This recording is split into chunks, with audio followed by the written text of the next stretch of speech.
Alright guys, we're going to continue on the rigging of my boat.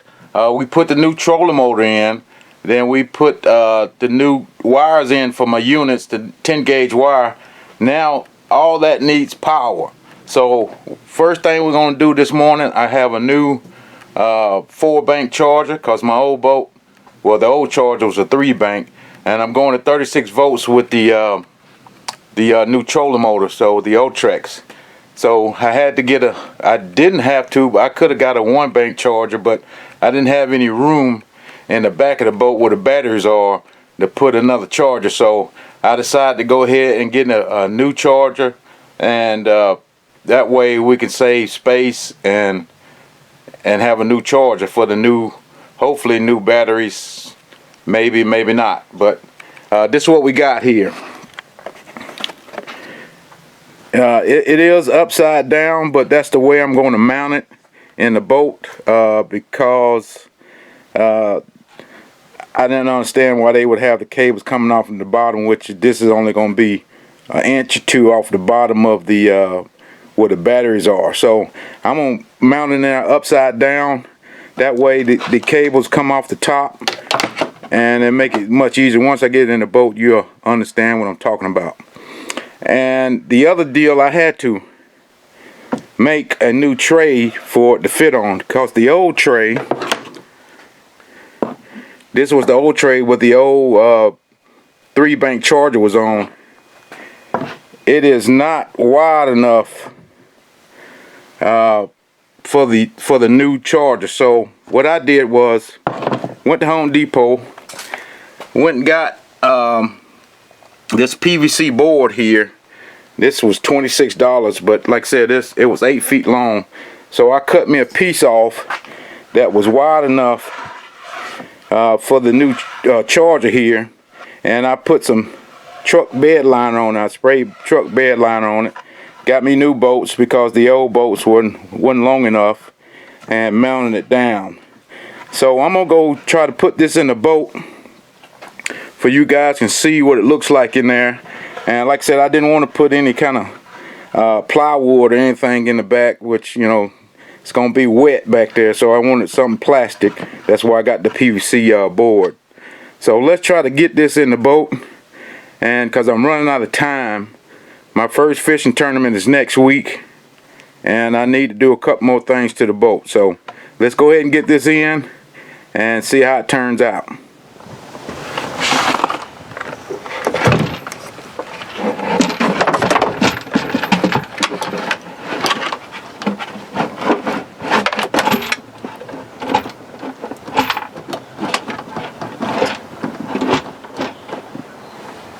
Okay, I did have to drill new holes in the brace that holds this panel to the boat here.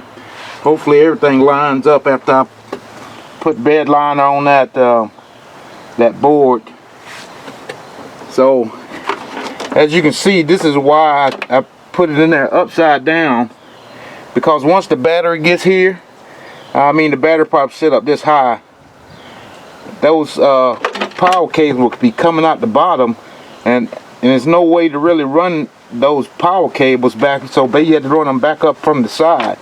So I decided, like I said, just to flip it around, turn it upside down, so when I look in the boat I can see the charging lights up here at the top. And actually it starts with bank 1 right here, and then it goes 2, 3, 4. So that way I know I can put battery 1 here, battery 2 that way, and I know they line up from what the charger says. So that's why I put it in upside down. So I'm just going to try to see if I can screw it down, and hopefully it lines up with the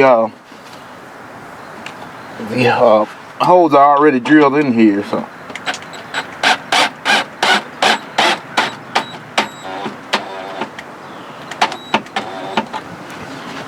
now my drill is dead. Let me get another battery for my drill. Alright, we got another battery here, so hopefully this works better.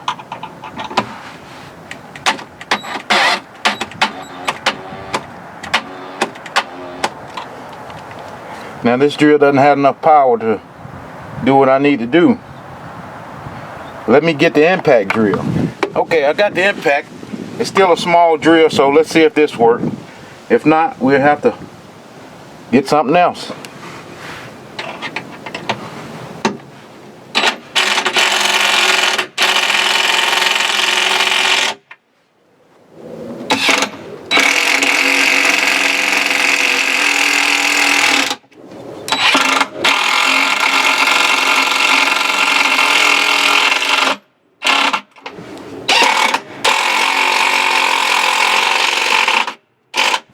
As you can see, that is going nowhere, and it's nice and strong. I'm not gonna have to worry about that breaking or coming out, or this charger sliding off of it or anything. So that's done now. Now we gotta route these charging cables. All right, this is what else I got. The little black bag.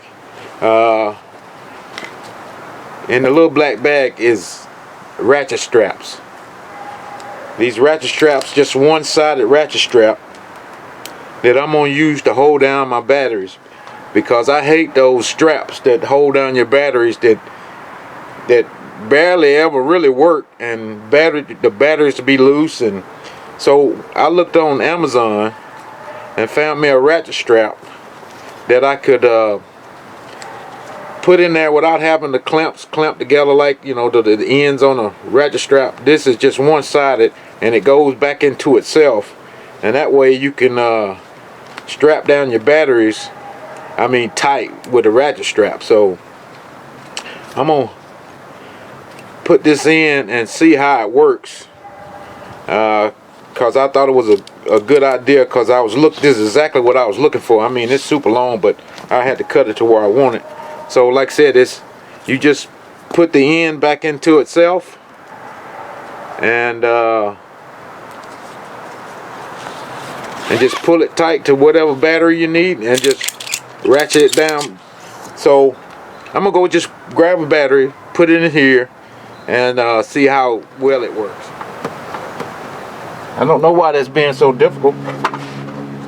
It's only a strap. Come on. Okay, now I'm gonna go ahead and put my battery in there, and let's see how this works. Like I said, you just put the strap in the back like you would do any ratchet strap.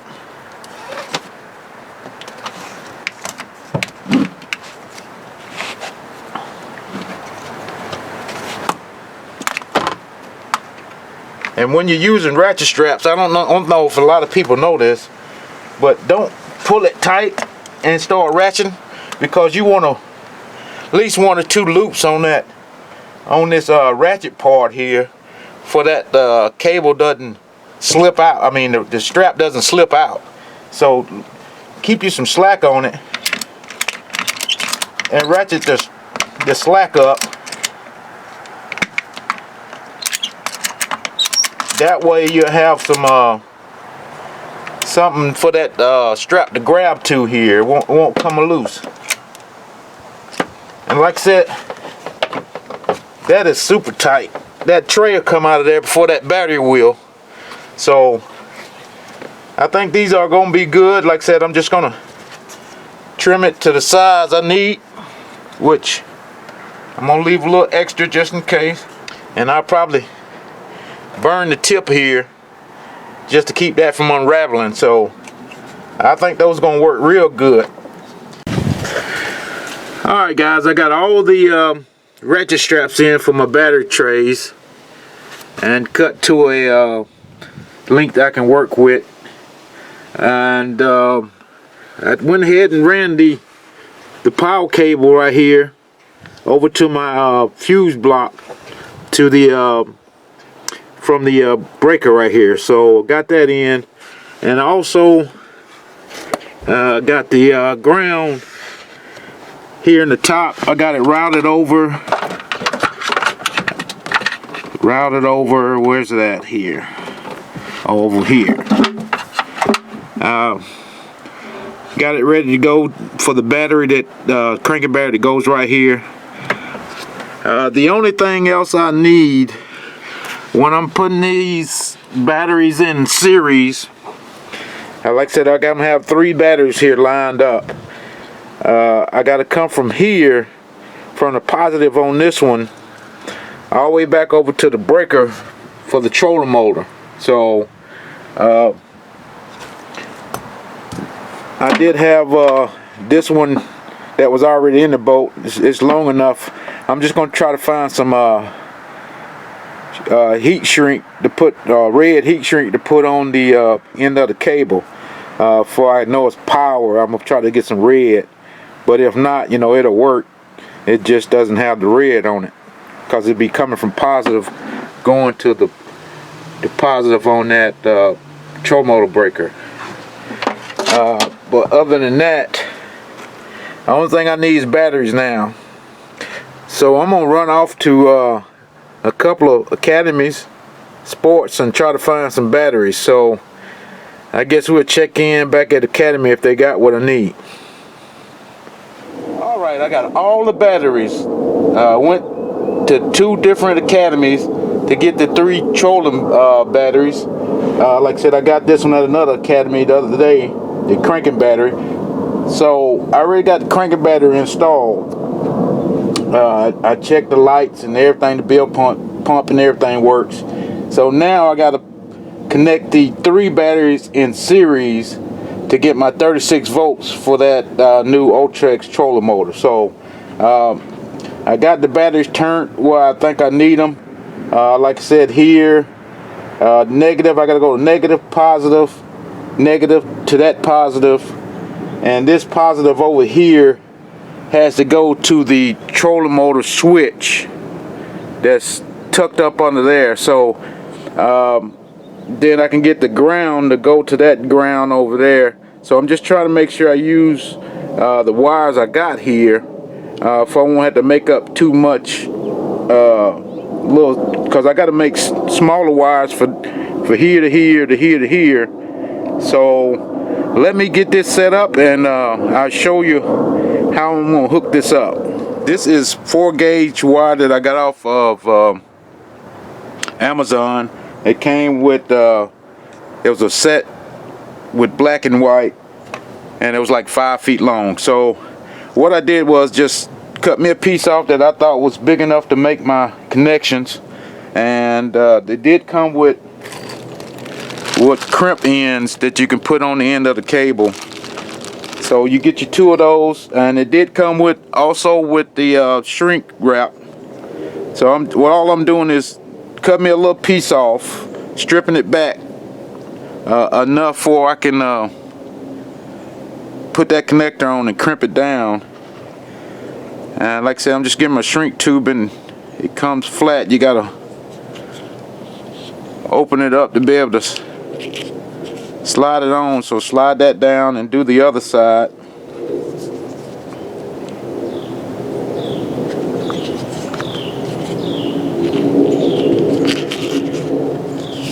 So I'm gonna slide that down out my way, and I'm just getting my connector. Like I said, I'm trying to figure out how that cable's gonna fall in there, so I want to turn my connector that way just for it won't be trying to twist once I put it in. So I got that in for where I want it, and this is not the right crimp tool for this, but this is just what I had. I did order the right crimp tool off of Amazon, and I put that description down in the, that link down in the description, but it comes on tomorrow, which I need to do this now. So so I'm just trying to find the back part where it's got a little I guess you call it a little crimp part down here that'll press down in the cable connector.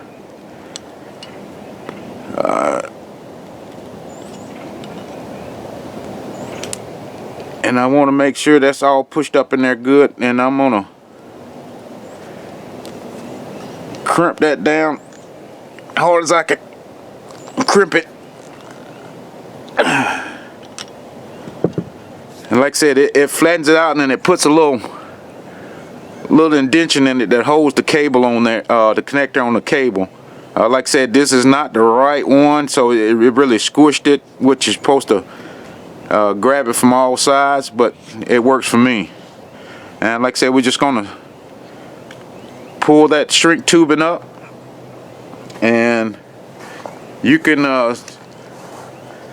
get a lighter and do it with a lighter if you want to, but what I've been doing is getting my little propane tank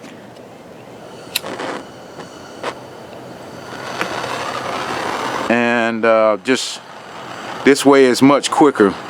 Like I said, I'm doing all of them first, then I'll go back and shrink wrap all of them at one time, but you just want to get it shrink down on there pretty good, get all the wrinkles out the shrink wrap, and make sure it's tight on there, and that's it. And I went to try the trolling motor to see if it worked, and it didn't. And I was like, oh man, what did I do wrong? And I forgot that I never connected the trolling motor power cables back up.